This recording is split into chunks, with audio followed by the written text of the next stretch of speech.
what lies beneath. Some people believe that monsters only come out at night. Those that believe in such things anyways. Sightings of these foul beasts are normally reported around darkness because of their sensitivity to the light. And yet, even others believe they just wait for you when you are all alone. But these latest rumors of creatures haven't been found in the corner behind people's doorways, or patiently hiding under the bed. They haven't been found sneaking into anyone's closet either. These have been witnessed coming out from the tunnels that miners were digging up. This wasn't too far from people's homes, and some citizens asked them to stop. They saw things that weren't human coming out at night from the tunnels. And every night they would boldly travel a little farther. Even more people stated that the miners were invading these creatures' homes, and if they didn't stop digging, these beasts would invade their own homes. Still, the digging continued. Who was going to believe such a story anyway?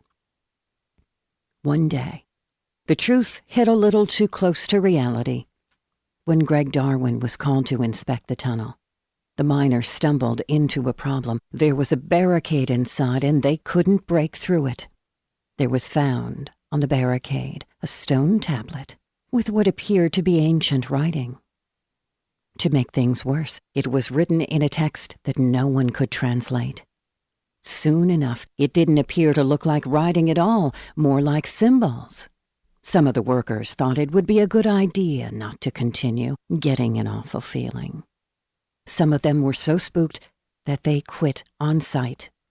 The rest of the miners continued on, and soon enough they found a passageway. It was completely sealed. There didn't appear to be any other way around it. Still, they were as determined as ever. And, after weeks of studying, a professor broke the code. As they wandered around, the place started to resemble more of a cave than a tunnel. Before they got any farther, the doors closed behind them and locked them in.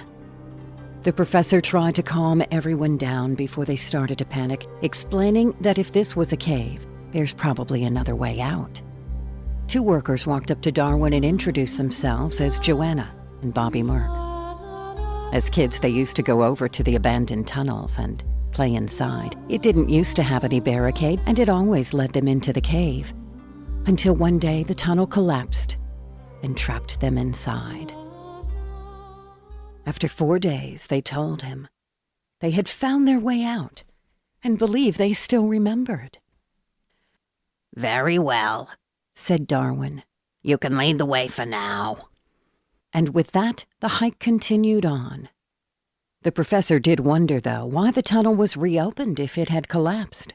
And if there were no creatures, when the Mercs were children, then maybe the rumors weren't true at all. As the miners explored, they shined their light over the darkness. But the blackness over the cave engulfed the place. They thought they saw shadows moving around, but it could just as easily have been the lights when they moved them around. As they got deeper, the workers began to hear low groans echoing around them. The path they followed led down, and it felt like they were going deeper into the cave, not getting out. The growling grew a little louder. As the Mercs were leading the way, one person yelled out. They went to check up on the miner, thinking he was just frightened. But as they shined the light up at the man, they saw his arm. It no longer had a hand attached to it. "It bit my hand off," the man yelled in panic.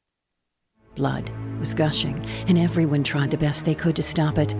Darwin rushed over and said, "Listen to me. We have to get out of here now. Whatever that was, I guarantee it wasn't the only one. It's going to tell the others, and now it's hungry, now that it had a taste of your blood." He got the man back up to his feet and they walked.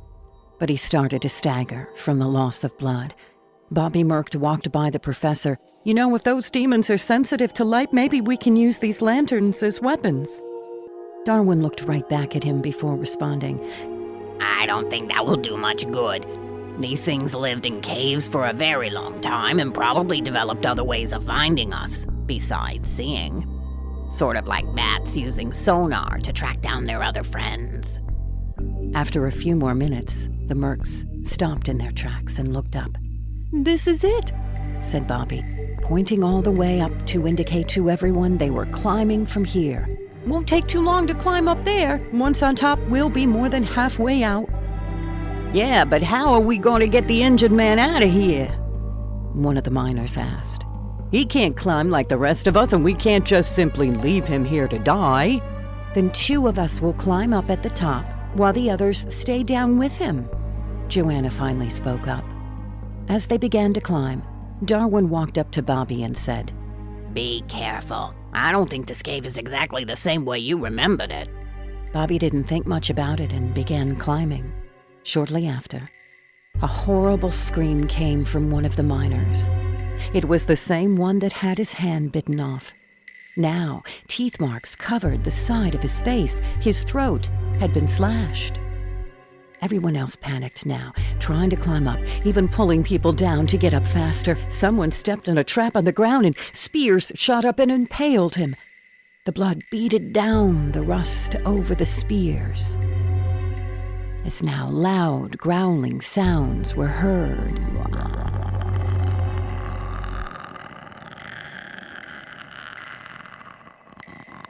Darwin had a feeling that the blood from each person's death would attract more monsters. It was clear now how these beasts looked as one of the workers looked deep into its eyes. Or eye would be more exact, since they only had one.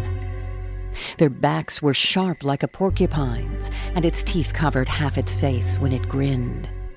They were blue and round. They gnawed off the feet of the miners that were climbing. Everyone was screaming as the thought of death entered their minds many times. It is easy to attack a target that's defenseless. As they reached the top, the sides of the cave shot out arrows.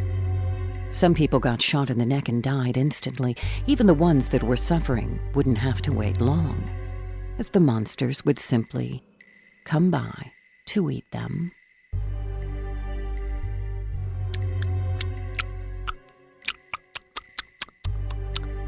Bobby and Joanna rushed over, but stopped at yet another barricade.